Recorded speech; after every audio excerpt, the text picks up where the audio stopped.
Côte d'Ivoire et que j'avais traversé bien des épreuves, mais Dieu m'a tellement aussi en même temps visité, consolé. C'est la période où ceux qui sont allés sur mon site ou ceux qui iront, je le raconte, et dans une lettre que j'écrivais pour essayer d'écrire un mouvement de femmes, de solidarité.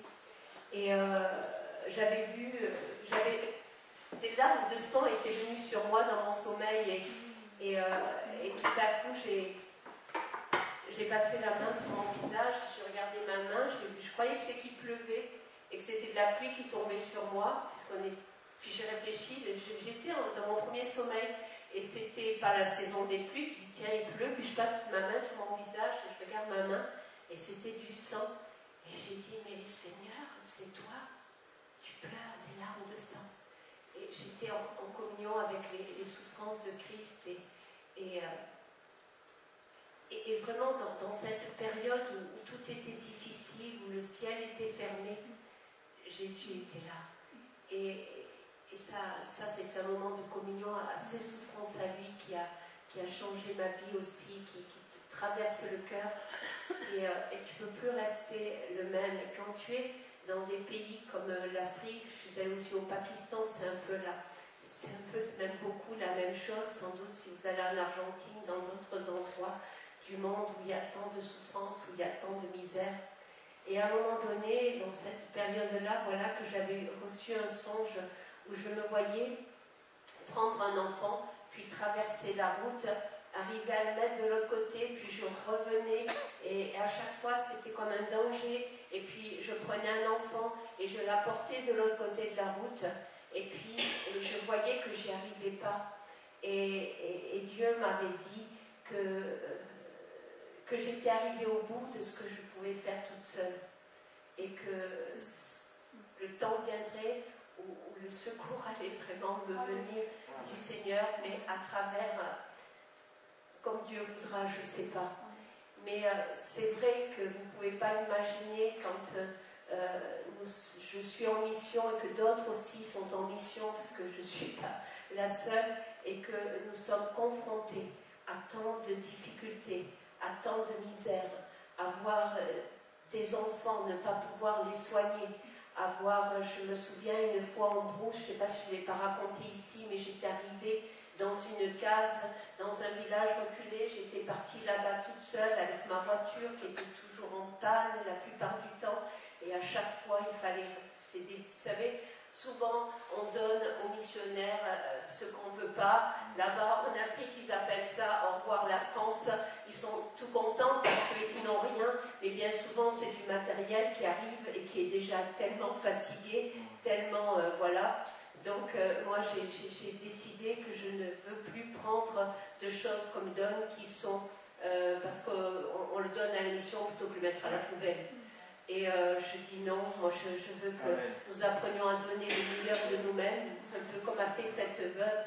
Et je crois que c'est vrai, c'est ce qui plaît au cœur de Dieu, c'est cette attitude de cœur. Je ne vais pas donner mes vêtements troués, mais je vais donner la robe que je viens d'acheter. Si c'est comme ça que Dieu me demande de bénir la sœur. En Afrique, je l'ai eu fait, et moi, ça ne me coûte rien de le faire. Ce n'est pas un problème pour moi. Ça ne me coûte rien. Ce qui me coûte, ce qui me fait le plus mal, c'est justement ça. Je suis tellement dans cette dépendance à Dieu que je ne peux faire que si des cœurs deviennent généreux devant Dieu, que si on veut bien m'aider. Moi, si c'est pour moi vivre ici en France, il n'y a pas de problème. Même dans le minima social, on arrive toujours à s'en sortir. Mais quand on est dans ces pays confrontés à la misère, confrontés à ces situations, cette jeune fille, je l'ai trouvée comme un cadavre. J'avais vu ça que dans les vidéos, les films, les choses des génocides juifs en particulier, où on a tellement vu de gens qui étaient arrivés à l'article de la mort squelettique. J'ai vu cette jeune femme comme ça, et si à ce moment-là j'ai pas un minimum, c'était 50 francs CFA, 5000 CFA, ça fait 7-8 euros. J'avais lu un jour, ça m'a fait même mal, parce que c'était sur un site chrétien, avec le prix d'un poulet, on sauve la vie d'un être humain. Moi, ça m'a fait mal de comparer un être humain au prix d'un poulet. Ouais. Et chez nous. Mais sincèrement, ça s'est fait, c'est la vérité, je l'ai vérifié. Si je n'avais pas eu 8 € ce jour-là, je ne pouvais pas faire admettre cette jeune femme là-bas, qui aurait pu être ma fille, dans un dispensaire local. Et parce qu'elle n'avait même pas quelques centimes d'euros, la famille, pour la transporter jusqu'au dispensaire. Et ces situations là-bas, c'est le pain quotidien de tout. Et la plupart de ceux qui sont dans les taudis, dans les bidonvilles, de ceux des enfants dans les villages, etc. Moi je dis, quand je vais là-bas, je vois même plus s'ils sont à Lyon, s'ils ont besoin de vêtements. Je cherche comment on peut faire pour leur donner un peu à manger, pour les soigner, pour les scolariser, pour les aider à faire quelque chose. Et c'est ça qui me fait mal, parce qu'ici, il y a tellement de gaspillage. Moi, je dis qu'on est plein de graisse. Oui, absolument. Et on a besoin de se remettre en question et de réaliser qu'avec le superflu, ça c'est sûr, on pourrait en aider beaucoup. Mais je crois que Dieu, c'est vrai, nous demande parfois plus que le superflu, si vraiment nous osons lui abandonner notre vie, comme on vient de le chanter. Et si vraiment nous nous abandonnons à lui, si nous lui donnons tout, si nous sommes ces sacrifices vivants qui voulons avoir cette bonne odeur de Christ dans nos vies, alors je crois qu'il ne faut même pas considérer que nous ayons quoi que ce soit, parce que tout lui appartient. Tout lui appartient. Et on le dit, on le chante, mais si peu le vivent. Et l'évangile, c'est la vie. L'évangile, c'est ce que tu vis.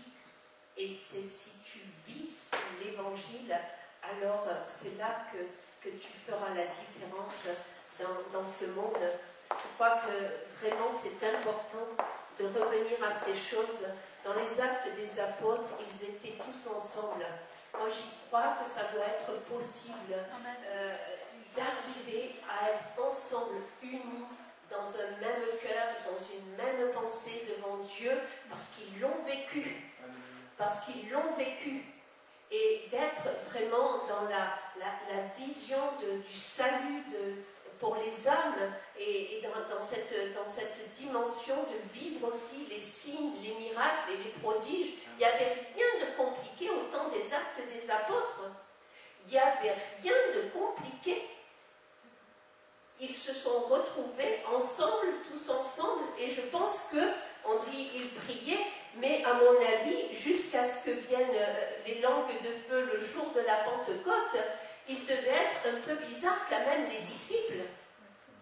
Il devait être un peu bizarre. C'est vrai que le Seigneur était ressuscité, il était revenu, il leur avait parlé, il les avait encore enseignés, certainement il a dû les impacter le maximum avant de repartir au Père, afin qu'ensuite, quand l'Esprit vient, ils rentrent dans la dimension que Jésus voulait pour eux. Mais certainement que pendant ce temps, après que Jésus, ils étaient eux dans la joie, c'est écrit quand Jésus est reparti. Mais pendant tout le temps, jusqu'à ce que vienne le jour de la Pentecôte, ils devaient parler un peu entre eux. Ils devaient se dire, vous vous rendez compte, et voilà, avec Jésus et Pierre qui avaient trahi le Seigneur, etc. Et ils ont dû avoir tout un temps pour bien se remettre en cause, bien se remettre en question.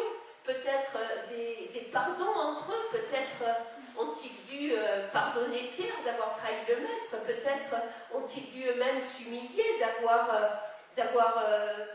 pour des choses qu'ils ont vécues, Pierre, Jean et son frère, peut-être d'avoir voulu être le premier, le plus grand, etc. Et tout ça, ils ont dû le vivre jusqu'au jour où, bing, waouh, ça y est, c'est venu. Et je crois qu'on est peut-être dans ce temps où Dieu veut rassembler un peu les croyants avant de verser son onction, son esprit pour une nouvelle dimension, pour ce temps de Pentecôte.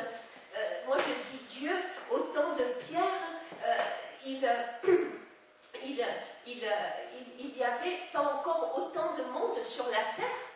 Mais aujourd'hui, rendez-vous compte le nombre d'habitants sur la planète. Donc je dis Dieu, mais pour atteindre tous ces habitants, pour vraiment réaliser le mandat que Christ nous a donné, nous avons, Seigneur, besoin d'une double portion. Et je demande à Dieu de nous donner la double portion que ce qu'il avait mis sur les apôtres, parce qu'il y a encore bien plus à atteindre. Parce qu'eux, ils sont restés là, Israël, et puis ensuite, bon, c'est vrai, il y a eu un peu la diaspora, mais il n'y avait pas, tandis qu'au jour d'aujourd'hui, je crois que nous avons vraiment besoin de croire que Dieu peut nous amener dans une dimension où il a dit, vous réaliserez des choses plus grandes, et la gloire de la dernière maison sera bien plus grande que ce qui a jamais été.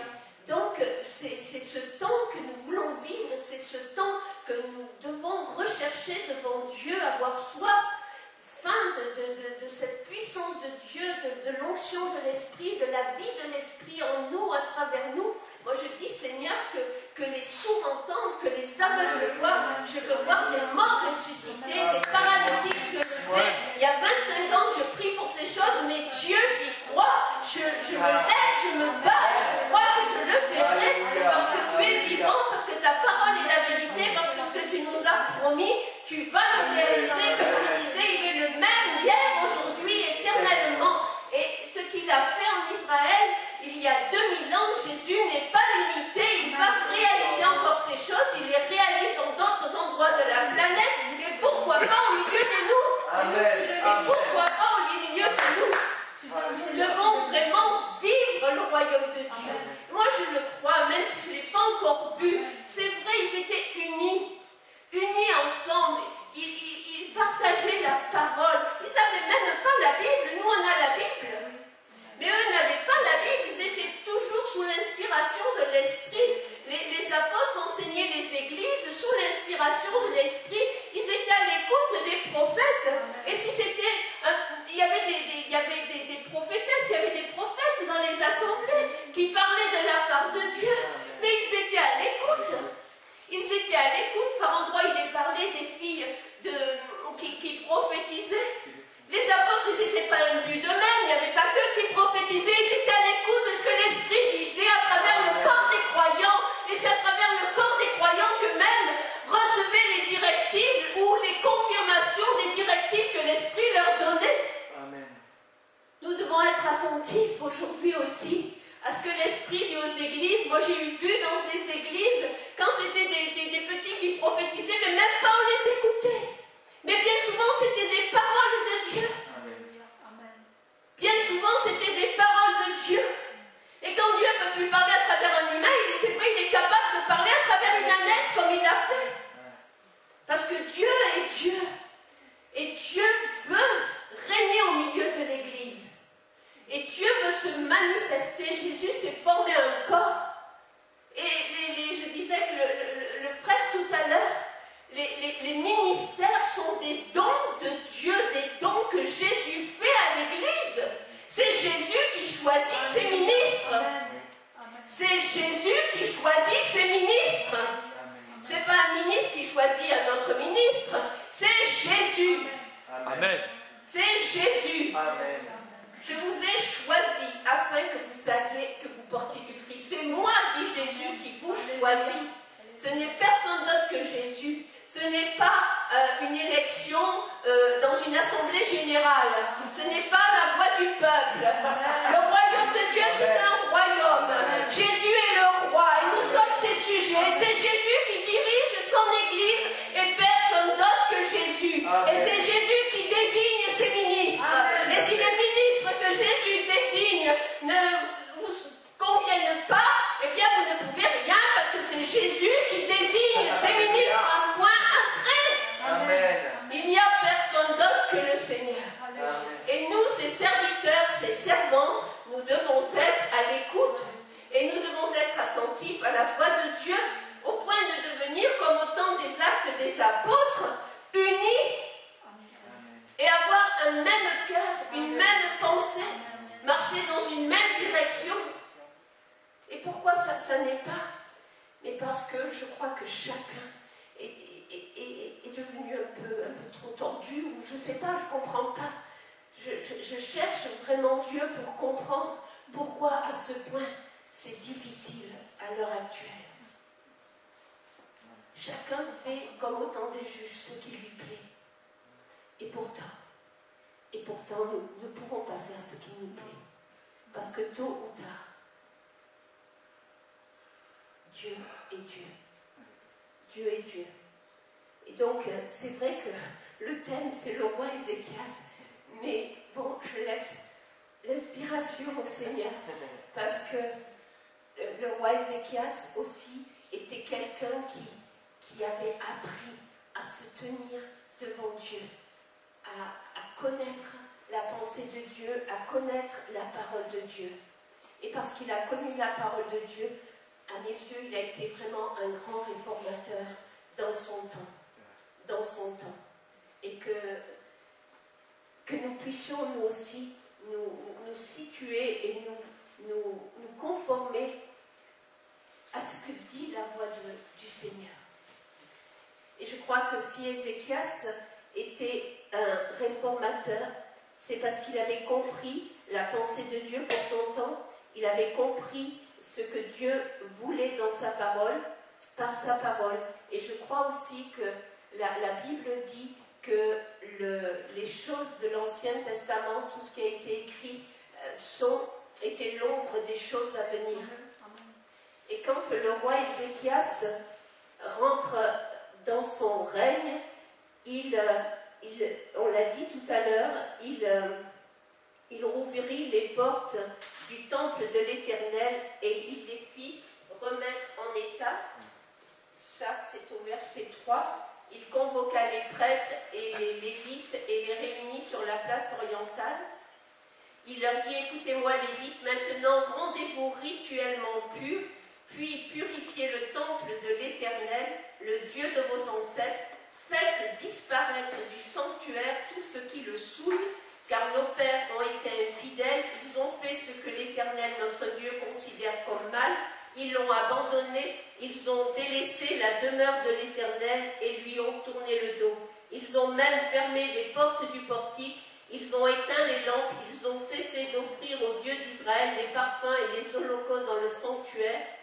Aussi l'Éternel s'est mis en colère contre Juda et Jérusalem et a fait de notre peuple un exemple terrifiant et un sujet de raillerie, et de notre pays une étendue désolée, comme vous le constatez vous-même. Car nos pères sont tombés par l'épée, nos fils, nos filles et nos femmes ont été amenés en captivité à cause de cela. C'est pourquoi il a décidé de conclure une alliance avec Dieu.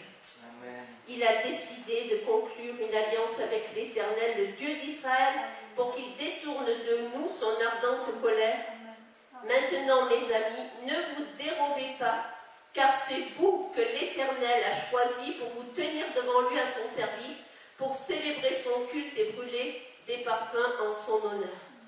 Donc, il y a tous les Lévites, il rassemble aussi les membres des familles, et voilà qu'ils vont se rendre rituellement purs. Et je crois que lorsque Dieu vient dans nos vies, si nous le transposons maintenant au temps de la grâce, lorsque le Seigneur vient dans nos vies, lorsque nous lui ouvrons les portes de notre cœur, il ne s'agit plus des portes du temple, d'une maison, d'un bâtiment, mais d'ouvrir les portes de notre cœur. Et lorsque Dieu vient dans notre vie, alors son esprit va nous conduire dans une vie de sanctification. Son esprit va nous amener à sortir de nos vies tout ce qui est souillé. Il dit, faites disparaître du sanctuaire tout ce qui le souille. Aujourd'hui, le sanctuaire, c'est nous qui sommes le temple du Saint-Esprit. Le jour où tu donnes ta vie au Seigneur, alors ton corps, ta vie, ton esprit, ton âme et ton corps deviennent le temple du Saint-Esprit. Et alors c'est le temps où le Saint-Esprit va te conduire à faire disparaître de ta vie tout ce qui est souillé, tout ce qui est impur, tout ce qui gâte, comme on dit en Afrique, le nom du Seigneur Jésus. Et vraiment, ça c'est un travail que Dieu fait. Le Saint-Esprit vient, il sonde nos cœurs, il sonde nos reins, il sonde nos vies. Ézéchias avait compris cela. Il avait compris que les abominations étaient venues dans la maison de son Dieu. Il avait compris que son père s'était montré abominable. Il avait compris que tout ce que son père avait fait, ça n'était pas conforme à l'instruction de Dieu. Il méditait la parole, il méditait les choses de Dieu. Et quand tu vas méditer la parole, et quand tu vas méditer les choses de Dieu, et même si tu es déjà chrétien, même si c'est depuis longtemps, au plus plus tu vas méditer la parole et au plus tu vas te rendre compte que tu es imparfait et qu'il y a des choses encore à changer dans ta vie. Parce qu'au plus nous voulons nous approcher de Dieu et au plus nous réalisons combien de fois il est saint et combien de fois nous sommes comme des vêtements souillés, comme nous ne sommes rien, nous sommes dans cette nature de pécheur qui vient toujours nous coller à la peau. Et quand même à chaque fois que nous prenons parfois des bons engagements, et à chaque fois ça vient, ça se rattrape, et il y a toujours cette lutte. Ça, aussi longtemps que nous allons vivre, nous devons bien être conscients que nous aurons toujours cette lutte entre la chair et l'esprit, entre une vie sanctifiée et l'appel du monde. Et toujours tout à nouveau, moi je dis, c'est chaque jour nous devons revenir au Seigneur. Chaque jour, nous devons passer du temps devant lui. Chaque jour, nous devons méditer la parole de Dieu. Chaque jour, ce ne sont pas des règles, ce ne sont pas des lois, c'est par amour. C'est par amour, parce que si Christ t'a saisi, tu désires constamment lui plaire, tu désires constamment être près de lui. David disait que mon cœur dise continuellement de la part du Seigneur de chercher ta face. Seigneur, que mon cœur dise continuellement, ça c'est un verset que j'aime tellement, que mon cœur dise continuellement de ta part, de chercher ta face. Seigneur, je veux te plaire. Seigneur, je veux te contempler. Ouvre mes yeux que je te contemple. Ouvre mes yeux que je t'adore. Ouvre mes yeux, que mon cœur soit ouvert devant toi. Je t'abandonne ma vie, je t'abandonne mon cœur, tout ce que je suis. Oui, prends tout, Seigneur, comme dit un de nos cantiques. Prends tout. Prends tout, mais lorsque Dieu vient, qu'il veut prendre quelque chose, aïe, Seigneur! Et pourtant, nous lui disons, prends tout, Seigneur. Et parfois, ça n'est pas facile. Mais vraiment, c'est important. Parce que quand il vient, et même s'il te demande quelque chose qui te coûte, moi, vous savez, la chose qui m'a le plus coûté, ça a été mes enfants. Et puis après mes enfants, quand j'ai commencé à avoir des petits-enfants, j'ai commencé l'émission, il a fallu que je laisse ma petite fille qui venait de naître. Et ma fille m'avait dit, mais maman, quand même, tu préfères aller t'occuper des enfants d'Afrique que de tes enfants ici. Vous savez, c'est dur, ça fait mal. Voilà, Dieu m'avait tout rendu, et puis bim, ça repart. Et maintenant, c'est les plus petits. Mais Dieu ne te reprend rien du tout. Il te met un peu à l'épreuve pour voir si tu vas lui obéir, si ton cœur est disposé à lui plaire, et si ton cœur veut vraiment le bénir lui, parce que si ton cœur veut vraiment le bénir lui, que tu le veuilles, que tu ne le veuilles pas, même s'il te laisse celui ou celle qui te coûte le plus cher, c'est sa bénédiction à lui que tu mets sur sa tête au moment où tu obéis à Dieu. Amen. C'est la bénédiction pour celui ou celle. Toi, tu crois que tu le perds, mais tu ne perds rien, parce que tu le gagnes à Christ, et tu gagnes la faveur de Dieu sur sa vie. Amen. Au plus, il y a plus de joie à donner qu'à recevoir. Au plus nous donnons à Dieu, et au plus Dieu ça libère quelque chose sur nos vies, parce que Dieu vient, et Dieu s'occupe. Moi, combien de fois j'ai vu Dieu s'occuper des miens, bien que j'en sois séparée. C'est extraordinaire, la fidélité de Dieu, la bonté de Dieu, la grâce de Dieu, la grâce du Seigneur. Et je crois que c'est important, comme au temps du roi Ézéchias, tout à l'heure, je vous disais tout à l'heure, on le trouve dans le livre des rois, Ézéchias avait fait briser le serpent d'airain. Quand Dieu avait ouvert mes yeux là-dessus, j'ai dit, mais Dieu, le gars quand même, il était un peu osé. Imaginez, il sort du règne de son père, la porte se ferme sur son père abominable. À Jérusalem, ils étaient habitués maintenant aux lieux, au bal et à tout ça. Mais lui, il arrive, non, bing, il brise ce qui était devenu une idolâtrie en Israël. Et il amène d'ouvrir les portes de la maison de Dieu. Il voulait voir la gloire de Dieu revenir en Israël, en Juda.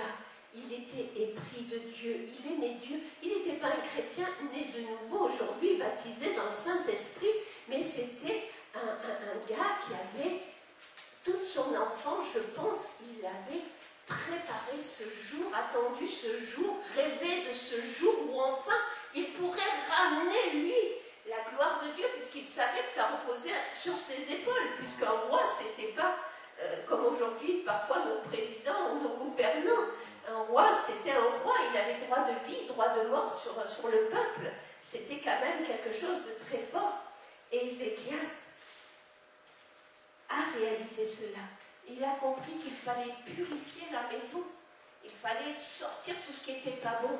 Et quand Dieu vient dans ta vie, eh bien, pareillement, moi, je n'ai pas eu besoin de 150 000 enseignements tous azimuts. De toute façon, il n'y avait pas Internet à l'époque, il n'y avait pas tout ça. Je ne connaissais pas une église locale. Je gisais dans le catholicisme romain et de mon enfance. J'avais encore rien compris, mais quand Dieu a commencé à venir me visiter, je me souviens une fois, c'était comme une main invisible qui est venue arracher de mon cou une veine qui était là, qui était occulte. À l'instant où ça s'est passé, j'étais dans un temps de souffrance, même d'agonie devant Dieu, je n'en pouvais plus. Mais à l'instant où ça s'est passé, je n'ai pas eu besoin de 50 enseignements sur la délivrance. J'ai fait le tour de la maison où j'étais. Tous les trucs qui étaient occultes, je les ai pris, je les ai jetés, je les ai brûlés, et ça en a été fini. Et plus tard, je me souviens, moi je le disais, vu que j'avais été aussi en psychanalyse, j'avais plein de livres sur la psychologie. Alors plus tard dans l'église, voilà qu'on nous donne des enseignements sur la psychologie chrétienne. Et je me souviens, on en avait un à l'Institut biblique, un enseignant, un psychologue chrétien. Et moi, quand ce qu'il enseignait, Dieu m'avait demandé de le mettre à la poubelle, de le mettre au feu. Alors j'ai dit non, j'étais jeune dans ma foi, oh là là, il ne fallait pas qu'on vienne m'enseigner des choses comme ça si Dieu m'avait dit de mettre au feu. Et alors je venais plus à son cours. Puis mon pasteur m'avait dit, mais Suzanne, pourquoi tu ne vas pas au cours? Et j'ai dit, mais bon, c'est-à-dire que, voilà, moi Dieu m'a dit de brûler tout ce qu'il enseigne. Alors, ah bon, mais ça fait rien, tu sais Suzanne, il faut que tu apprennes justement à séparer ce qui est précieux de ce qui est vil. Et donc, eh bien, tu vas avoir comme ça des enseignants qui apportent des enseignements différents, mais c'est à toi maintenant d'apprendre. Si Jésus a appris, eh bien nous aussi nous devons apprendre à savoir ce qui vient de Dieu, de ce qui ne vient pas de Dieu. C'est comme Ézéchias, il avait compris que même ce serpent d'airain, eh bien ça n'était pas de Dieu, c'était de Dieu, mais ça n'était plus d'actualité parce que le peuple était devenu idolâtre. Tout à l'heure, on a chanté le chant qui dit « J'entre dans ta présence, j'entre dans ton saint lieu, couvert par le sang de Jésus ». Je me souviens quand j'étais jeune aussi, que je suis arrivée à la foi, que j'ai commencé à venir dans les églises. On m'a demandé de mettre un voile sur ma tête, on m'a interdit le pantalon. Alors moi, au début, j'avais cru que c'était Jésus qui voulait ça de moi. Moi, pour Jésus, j'étais prête à tout. Donc, il n'y a pas eu de problème, j'avais mis le voile, j'avais enlevé tous les jeans, j'avais quitté tout ça et j'avais mis une jupe, d'autant que j'étais tellement plus morte que vive. Donc, moi, je croyais vraiment que ces choses venaient de la part de Dieu. Donc, moi, pour le Seigneur, j'étais prête à tout. S'il fallait marcher sur la tête, j'aurais appris à marcher sur la tête, je l'aurais fait, peu importe, parce que je voulais lui plaire. Et puis, il y a eu un temps, j'ai grandi dans la foi, et puis il y a eu des temps de visitation de Dieu. Je me souviens, j'étais partie là-bas en Angleterre, c'était l'époque Toronto, enfin ça a été très décrié, très tout ce que vous voudrez, mais moi, j'avais tellement soif de Dieu. Je me souviens, j'étais partie par la foi au nord de l'Angleterre, où là-bas on m'avait dit, il y a un puits de réveil. Alors j'arrive là-bas, en plus l'Angleterre, près de l'Écosse, tout ça. Je suis allée aussi au pays de Galles, où vraiment il y avait eu un berceau du réveil. J'ai tellement soif de voir Dieu nous visiter. Et alors j'avais dit, moi, comme j'étais tellement finalement encore dans cette formation religieuse, et j'avais été tellement convaincue, mais par les hommes, qu'il fallait mettre le voile. Donc, moi-même, je l'avais prophétisé à force. Et donc, j'ai dit, Seigneur, moi-même, si c'est devant une armée de femmes qui ne mettent pas le voile, eh bien, moi, je le mettrai tant que tu ne me diras pas de l'enlever, ou que ce n'est pas de toi. Et pendant 2 ans, bien-aimé, pendant 2 ans, j'ai cherché Dieu au sujet du voile. J'ai parcouru la Bible, j'ai dit, mais Seigneur, comment ça se fait que depuis la Genèse jusqu'à ce livre de Corinthiens, là, tout à coup, il n'est jamais question du voile.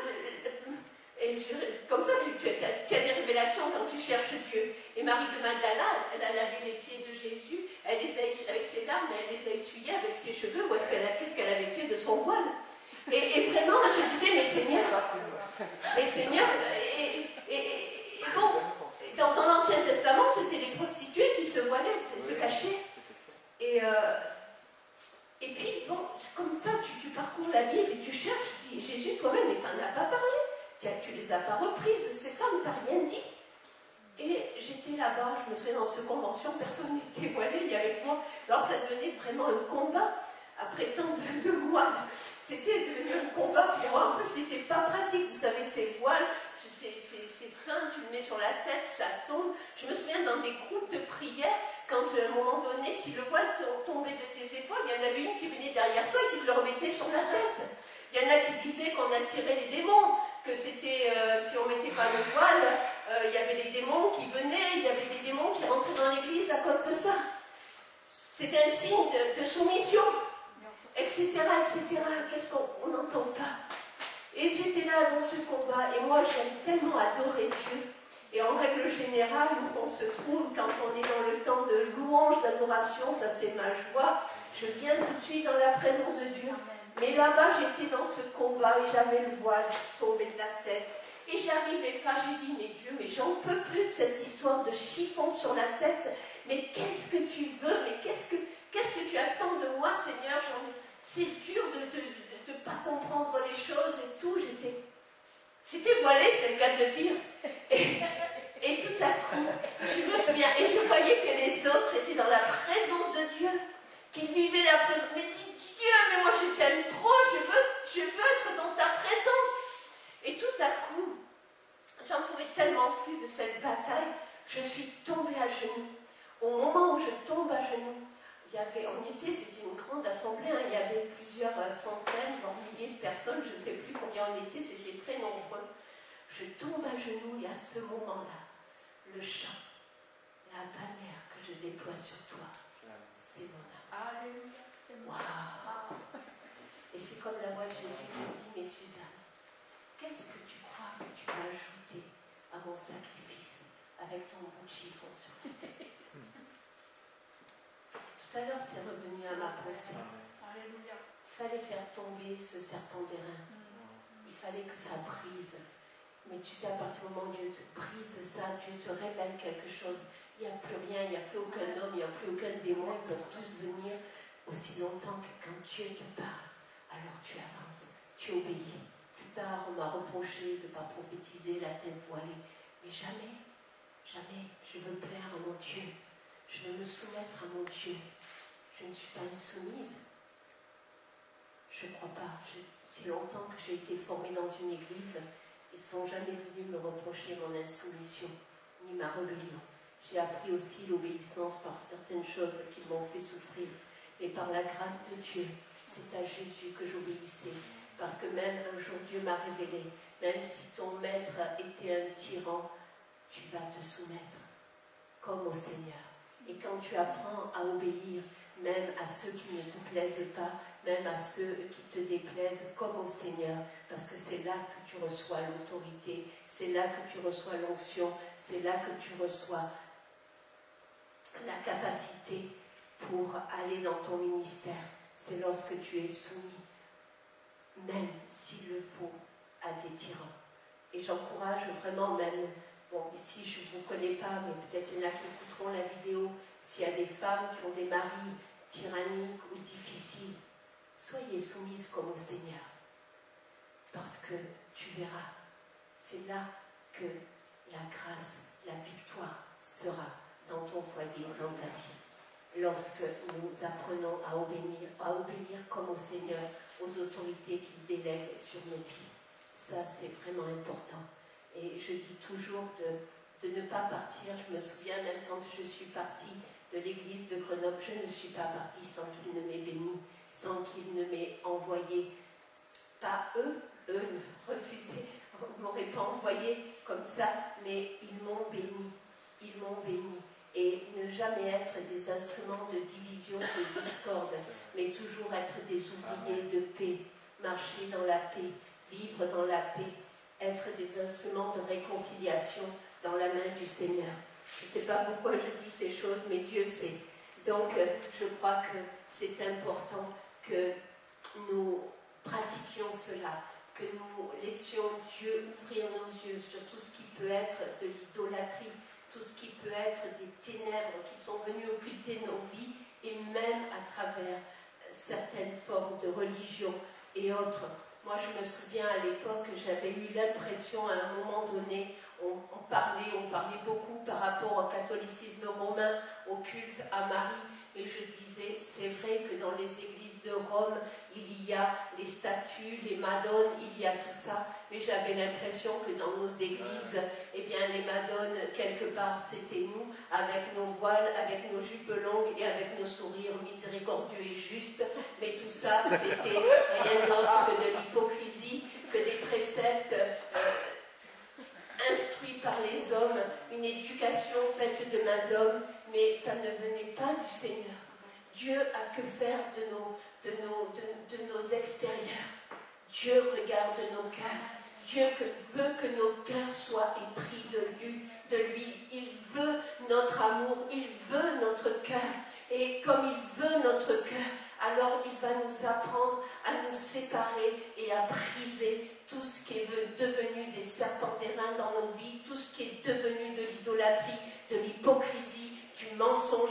Parfois, des attitudes sont du mensonge devant Dieu. Comment voulez-vous que Dieu soit au milieu de nous? C'est pas possible. C'est pas possible. Il est la vérité. Il est la vérité. Et en lui, il n'y a pas de ténèbres. En lui, il n'y a pas de mensonge. En lui, il n'y a pas d'hypocrisie. En lui, il n'y a pas de corruption. En lui, il n'y a pas d'adultère. En lui, il n'y a pas de pornographie. En lui, il n'y a aucune souillure. Il est saint. Il est saint, saint, saint, saint est le Seigneur. Et lorsque nous venons à Jésus, lorsque nous le rencontrons, nous n'allons plus avoir de cesse que de sanctifier nos vies, que de séparer de nos vies tout ce qui est vil, que toute souillure quitte nos vies. Amen. Que la souillure quitte nos vies. Parfois, c'est vrai, c'est plus facile de mentir que de dire la vérité. Mais marchons dans la vérité, disons la vérité. N'acceptons pas les compromis, n'acceptons pas le mensonge. Moi, ça m'est égal d'être seule dans mon coin, ça m'est égal d'être là-haut sur ma montagne, si Dieu m'y veut, jusqu'au restant de mes jours. Mais c'est de vivre près de Dieu, de vivre dans la vérité, dans la lumière. Et si Dieu t'appelle de quel que soit ton appel, mais mets ta vie à part pour lui. Consacre-toi à lui. Donne-lui tout. Parce qu'il a tout donné pour toi. On parle de la dîme, mais la dîme, on n'est pas des épiciers. Le royaume de Dieu, ce n'est pas une épicerie. Jésus, il a donné toute sa vie. Il a tout donné pour toi, pour moi. Des fois, les gens sont là, ils calculent. Je connaissais une sœur, c'est au centime près, quoi. Si elle avait mis le 306 €, 0,5, elle n'allait pas donner, elle allait donner 131, 0, quelque chose. La dîme au centime près. Mais c'est plus de l'amour. C'est la loi. C'est la loi. Alors que Dieu nous demande d'entrer dans la grâce, de vivre dans l'amour. Dieu préfère que nous ne donnons rien plutôt que de venir lui comptabiliser je ne sais quoi, parce que tout lui appartient en plus. Alors moi je dis la dîme, mais c'est le minimum qu'on puisse donner à Dieu. C'est vraiment un minimum, parce qu'on a tellement perdu ce qui est la réalité du royaume de Dieu. Quand on voit dans les actes des apôtres, ils vendaient leur maison, ils donnaient tout, et il n'y avait pas de pauvres parmi eux. Il n'y avait pas de pauvres parmi eux. Et je crois que pareillement, si nous vivions vraiment l'évangile, si nous marchions dans l'amour comme dans cette église primitive, eh bien les mêmes choses seraient là, et l'Esprit ajouterait les âmes, et on verrait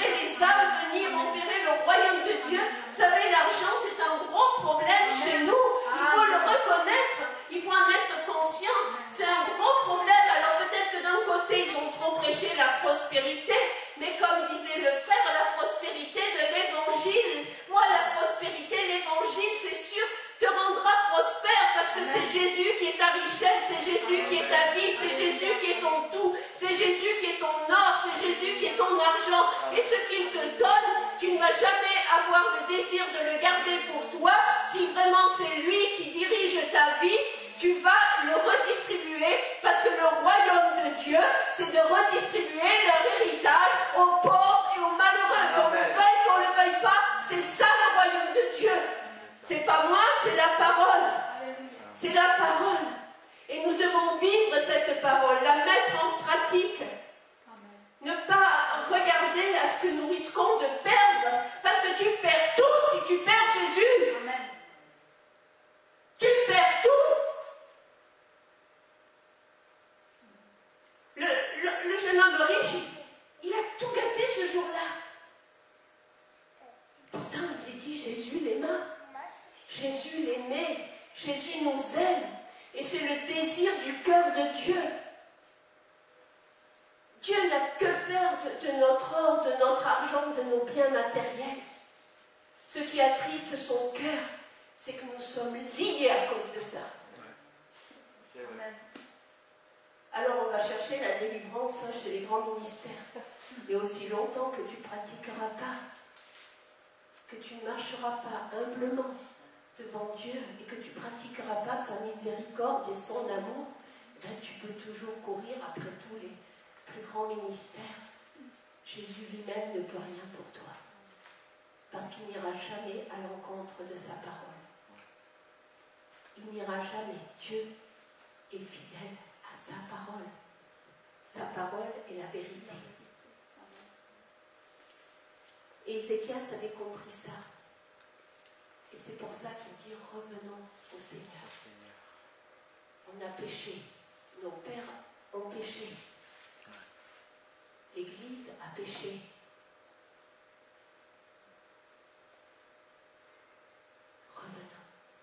Revenons au Seigneur. Revenons au Seigneur. Alors ils ont fait. Et rapidement, dans ce temps-là, ils ont purifié le temple de Dieu. Et Ézéchias, qui était un roi, je crois que ça peut nous parler vraiment aujourd'hui aussi, parce qu'il y a comme une onction royale aussi qui est sur nous. Il a fait de nous un peuple, un sacerdoce royal, des sacrificateurs pour Dieu son Père. L'onction royale est aussi sur nos vies. Et donc, cette onction va nous amener à ramener qu'il y ait de l'ordre dans la maison de Dieu. Va nous amener qu'il y ait véritablement l'obéissance, mais dans l'ordre au Seigneur. Au Seigneur. Et si Jésus choisit ses ministres, s'il équipe les 5 ministères et s'il les donne à l'Église, c'est pour ramener que le conseil de Dieu se vit dans l'Église. Il a pris les prêtres, les lévites, selon le conseil de Dieu dans l'Ancien Testament. Et je crois que dans le Nouveau Testament, pareillement, les églises doivent être établies sur le fondement des apôtres, des prophètes, des pasteurs, des docteurs, des évangélistes. Ça, c'est le Seigneur qui fait don de ces 5 ministères à l'Église. Et les 5 ministères ne sont pas faits pour être vus sur un piédestal, pour être des grands bishops, des grands machins, des grands trucs. Les 5 ministères, moi ça, on le trouve nulle part dans les actes des apôtres. Les 5 ministères, ils sont le fondement de cette bâtisse où nous sommes. Vous ne le voyez pas. Le fondement, il porte la maison. Et les ministères sont faits pour l'édification du corps de Christ, pour enseigner, pour veiller sur l'Église, pour former, pour équiper les églises, pour veiller qu'il y ait véritablement le conseil de Dieu qui soit pratiqué, l'enseignement de Christ qui soit pratiqué, qui soit vraiment donné dans les églises locales. L'apôtre Paul, il s'est nulle part fait appeler grand révérend, grand bishop, grand je ne sais quoi. Il disait moi le moindre de tous. Ou Pierre, apôtre de Christ. Apôtre, c'est quoi? C'est être envoyé par Christ, envoyé par Dieu, missionné, avoir reçu une vision de la part du Seigneur et veiller que cette vision se réalise. Les apôtres avaient reçu ce mandat directement des lèvres de Jésus et ils sont allés et ils ont amené que les églises soient bâties à partir de la parole de Christ, qui est la parole de tout ce que Christ leur a enseigné. Et tant qu'ils ont été là, mais vous remarquerez parmi tous ces disciples, sinon Jean, tous ont été persécutés, tous sont morts de manière quelque chose d'incroyable, dans des tortures, de façon horrible. Personne parmi nous aujourd'hui voudrait pourtant, il paraît que Pierre voulait justement être lui crucifié à l'envers parce qu'il ne se sentait pas être trouvé digne pour mourir les bras en croix à la même façon que Christ avait été crucifié. Je crois que nous avons besoin de recevoir de cet esprit, je dirais, de martyr, parce que quand Dieu baptise ses disciples, il sait qu'il les envoie et qu'ils seront martyrs. Être témoin, c'est aussi être martyr. C'est être persécuté. C'est souffrir pour la cause de Jésus. Jésus a porté une croix et il est allé, il a été crucifié sur cette croix. Et cette croix, à un moment donné, c'est un homme qui l'a portée. Et l'apôtre Paul, si on prenait l'épître aux Colossiens, dit qu'il est participant des souffrances de Christ et il a accepté de souffrir pour pouvoir vraiment être même prisonnier à cause de l'évangile, pour libérer que l'évangile atteigne le plus grand nombre. Et c'est ça notre vocation, c'est ça notre appel. Ézéchias, je crois, de manière prophétique, avait déjà compris ces choses et il avait ramené. Donc, il a ramené que le temple soit purifié. Et après que le temple ait été purifié, alors nous le verrons peut-être demain soir, ils ont célébré la Pâque. Il a ramené aussi de manière incroyable que la Pâque soit fêtée tout à nouveau. Il avait la vision aussi pour l'Israël, bien qu'Israël soit maintenant, le royaume ait été coupé en deux, il y avait Juda et Israël, mais il a eu la vision aussi pour Israël, pour ramener que le peuple revienne à la maison de Dieu et célèbre la Pâque. La Pâque, je crois que c'est quelque chose aussi que l'Église est en train d'avoir laissé de côté. Non, la Pâque avec l'agneau pascal, comme cela était fêté dans l'Ancienne Alliance, mais de célébrer, d'élever la coupe du sang de Jésus, communier à son corps. Je dis, si Jésus a pris le temps d'enseigner ses disciples au sujet du repas du Seigneur, que nous appelons le repas du Seigneur, au sujet de la scène, c'est que c'est quelque chose qui est vraiment important. Ça n'est pas un acte religieux, ça n'est pas un rituel une fois par an. Ils étaient assidus tous les jours dans la maison, ils étaient ensemble dans les maisons, ils prenaient les repas, ils partageaient, ils prenaient le pain, ils prenaient le vin. Moi, je ne sais pas ce que vous en pensez, ni ce qu'en pense Dominique, mais si demain soir vous le désirez, je pense que ça serait bien, après que nous ayons vraiment laissé le Saint-Esprit, jusque qu'on se retrouve, sondez nos cœurs, sondez nos reins. Ne passez pas ce soir sans avoir prié Dieu de vous montrer là où il y a peut-être de l'idolâtrie, là où il y a du mensonge, là où il y a du péché, là, parce que c'est vrai, si tu prends le repas du Seigneur en ayant des choses où tu es coupable devant Dieu sans t'être confessé au Seigneur, sans t'être repenti, alors tu risques de prendre un jugement contre toi-même. Mais si tu t'es repenti, si vraiment tu as reçu la grâce, si vraiment tu sais dans ton cœur, je suis réconcilié avec Dieu, alors pourquoi nous priver d'une si grande grâce que de rentrer en communion avec son corps, avec son sang, avec ce qu'il a fait dans un esprit éternel. Et cet esprit éternel est au milieu de nous. Et si nous revenons aussi à ces choses dans la parole de Dieu, nous verrons des grandes choses venir dans l'église que nous sommes.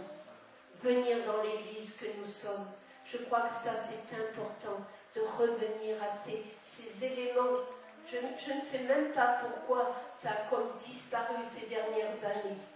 Au moins dans l'époque où j'allais à l'église, en tout cas chaque fois qu'il y avait culte, on prenait le repas du Seigneur. Mais dans la première maison de délivrance, de foi, de prière où j'avais été, tous les matins, on commençait la journée dans la prière et on partageait le repas du Seigneur dans la réunion. C'était à 6h moins le quart le matin et tous les matins, on commençait la journée en élevant. C'était, j'en témoignais, non, elle n'est pas là, la sœur. Quand j'étais là-bas, moi je me souviens, quand je suis arrivée, c'était une femme de foi qui avait fondé cette maison. J'avais l'impression que Jésus était à côté d'elle et j'avais tellement soif de Dieu. Et quand elle racontait tout ce qui s'était passé en miracle, en prodige dans cette maison, il y avait des gens, ils arrivaient, ils étaient liés à mort. Ils passaient, il y en a certains, ils ont passé le seuil de la maison, ils étaient libérés instantanément. Ils ont connu des libérations de schizophrènes, de cas vraiment irrécupérables en psychiatrie, des gens vraiment, le style, le démoniaque de Guadara presque.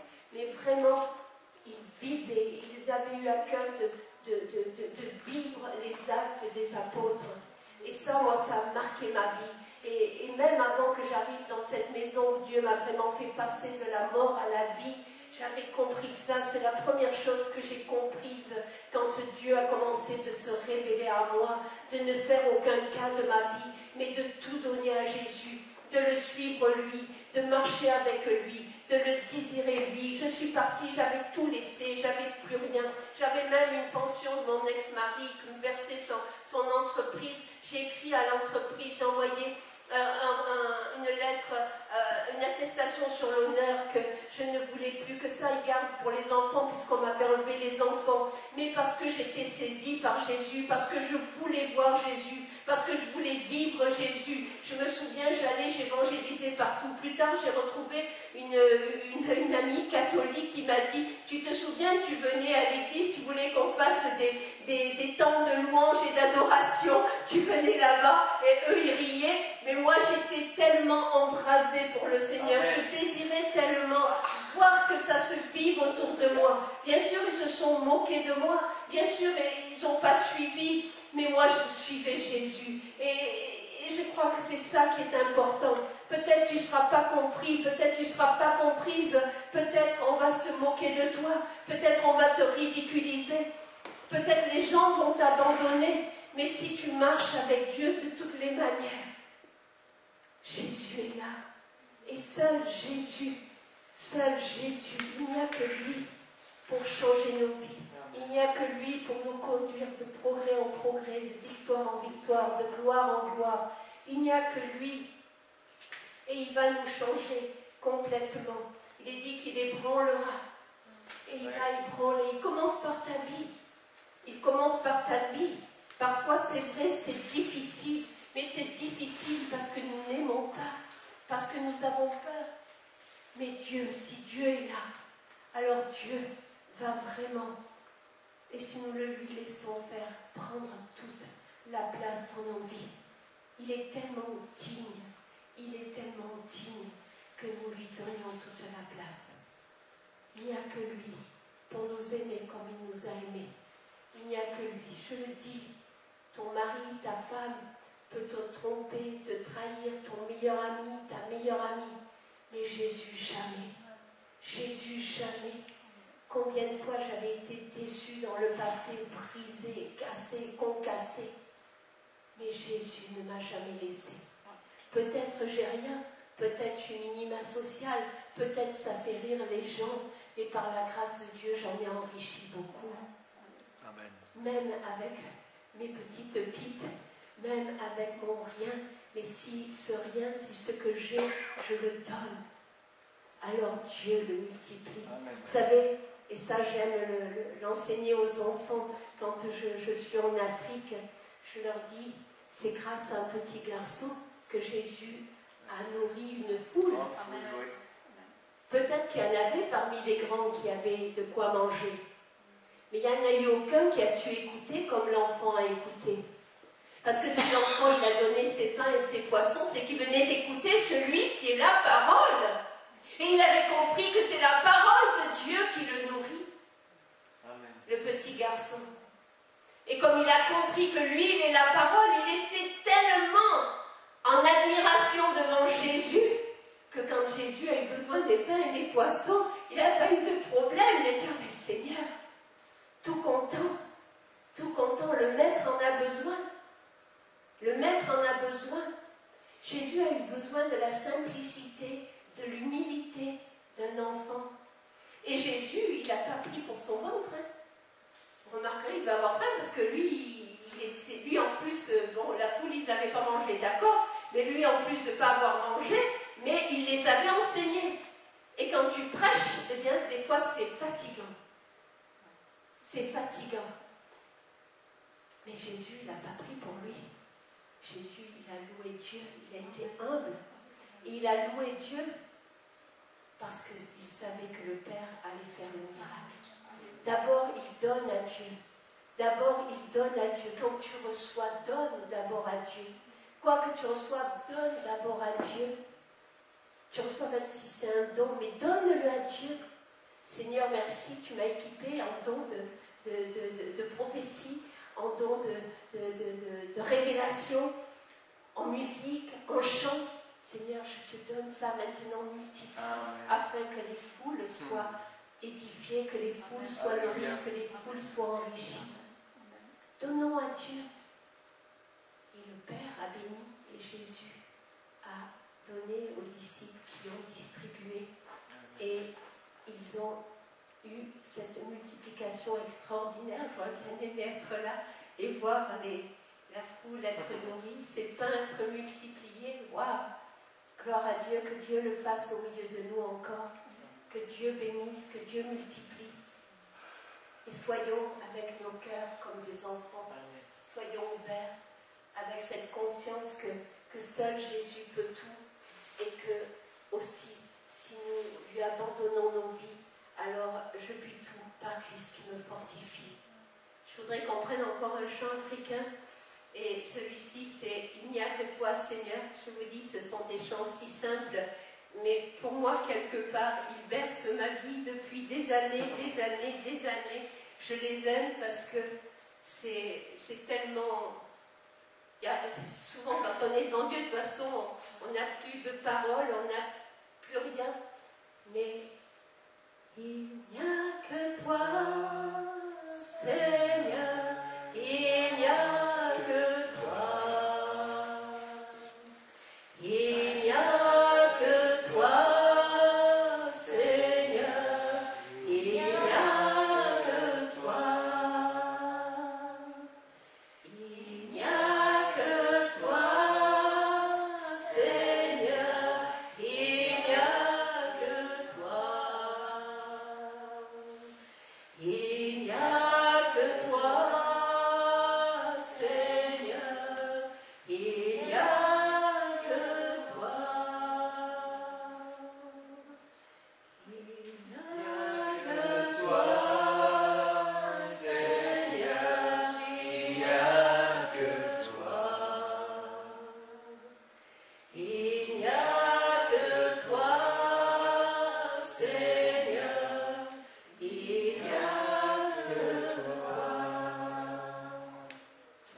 Seigneur, ce n'est ni par puissance, ni par force, mais par ton Esprit Saint. Seigneur, nous avons tous besoin que tu viennes et que tu purifies encore nos vies.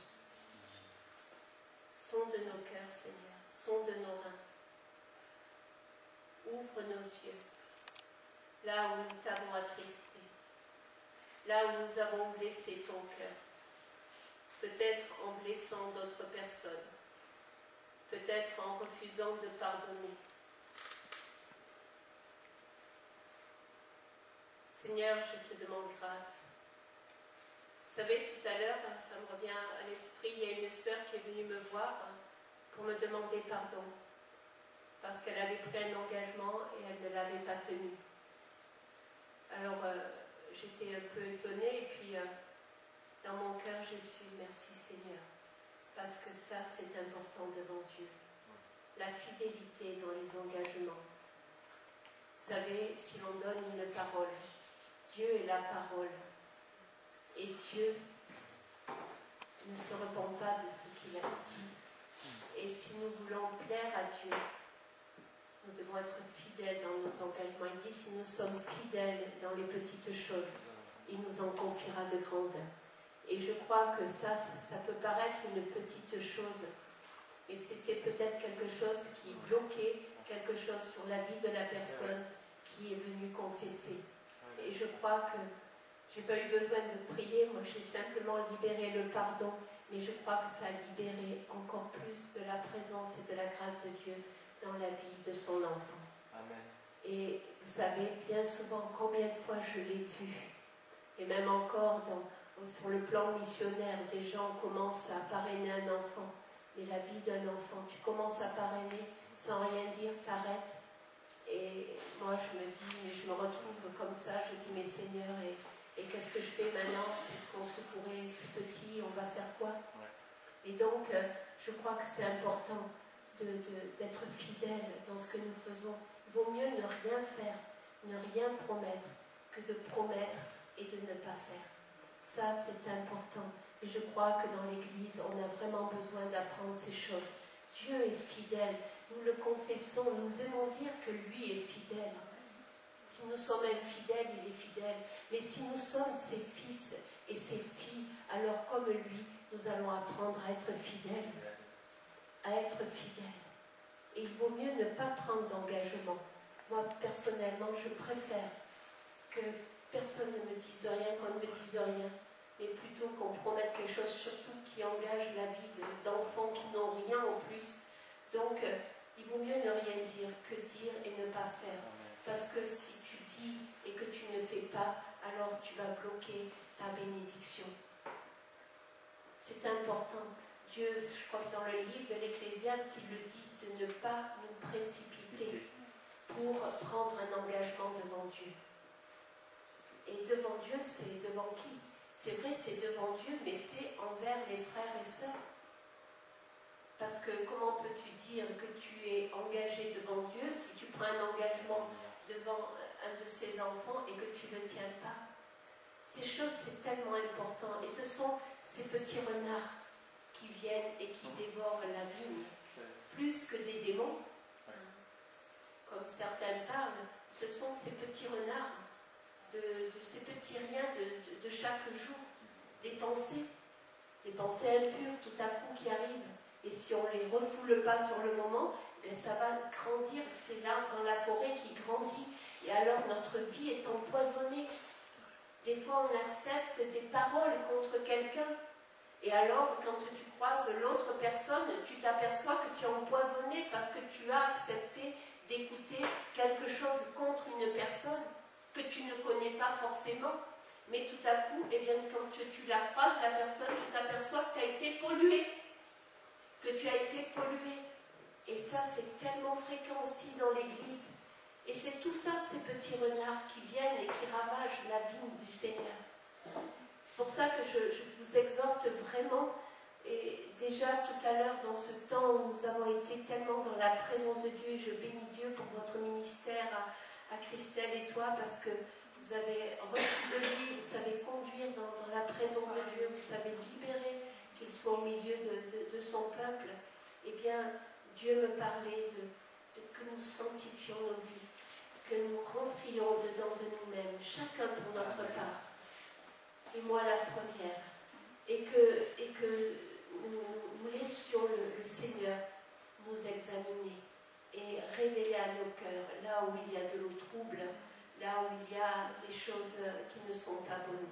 Vous savez, des fois, moi, j'ai réalisé, c'est surtout ces dernières années, c'est la parole que dit David: qui connaît ses égarements? Pardonne-moi tout ce que j'ignore. Combien de fois nous parlons trop? Combien de fois nous pensons trop? Des convoitises qui viennent, qui nous envahissent, des tas de choses. Et tous, il n'y en a aucun qui soit plus grand que l'autre. On est tous pécheurs. Et tout ça, nous devons vraiment laisser le Seigneur pour sanctifier, pour amener. Ne pas avoir de paroles aussi, combien de fois des paroles négatives. Je méditais jeudi soir avec le groupe Même Paul, quand il exhorte à ne pas parler mal, qu'il n'y ait pas de grossièreté qui sorte de votre bouche. Si tu veux être prophète, prophétesse, si tu veux parler de la part de Dieu, prie, ne parle plus mal. Combien qui parlent comme des charretiers, qui parlent mal, mais tout ça, le Seigneur, ça ne l'honore pas. Ça ne l'honore pas si nous voulons être la bouche de Dieu dans cette génération et combien Dieu a besoin de nous pour être sa voix et pour porter sa parole, tous, pas seulement les 5 ministères, c'est tous, nous sommes appelés à témoigner, à porter la parole de Dieu. Alors nous avons vraiment besoin que nos vies soient sanctifiées et remettons-nous en cause devant le Seigneur, rentrons au-dedans de nous-mêmes et laissons le Seigneur sonder nos cœurs, nos reins. Je voudrais qu'on se lève, qu'on prie juste pour ça, ne pas conduire trop. Et demain soir, on se retrouve. Oui. Si Dominique est d'accord, qu'on puisse prendre le repas du Seigneur et vraiment dans un esprit de consécration, être en communion avec le Seigneur et avec son corps. Seigneur, nous te remettons nos cœurs bénis ce soir. Père, tu es notre Dieu, tu es notre Père, tu es un papa d'amour, Seigneur, et tu aimes que tes enfants cherchent ta présence. Tu aimes que tes enfants désirent venir se blottir tout contre toi. Tu aimes cela plus que quiconque, mon Dieu, et nous voulons te faire plaisir. C'est pourquoi je te demande, mon Père, de libérer encore cet esprit de consécration dans nos cœurs, de libérer ton esprit, qu'il sonde nos cœurs, nos reins, afin que nous voyions si nous sommes sur une mauvaise voie, que nous sachions par la révélation. Seigneur, bien souvent nous commettons des fautes, nous attristons ton cœur, mais même pas on s'en rend compte, Seigneur. Combien de fois on est convaincu d'avoir raison et puis on a tort? Combien de fois, Seigneur? C'est pourquoi que tu trouves en nous un cœur d'enfant, un cœur d'un enfant du Père qui reconnaît: j'ai fait erreur, j'ai péché contre toi, Seigneur. Mais je veux recevoir de ton amour, je veux m'abandonner, te demander pardon. Peut-être tu es là et il y a des choses graves que tu as fait dans ta vie, et peut-être c'est important aussi que tu confesses cela à quelqu'un d'autre, si l'Esprit te le montre. Et il y a ici Dominique, il y a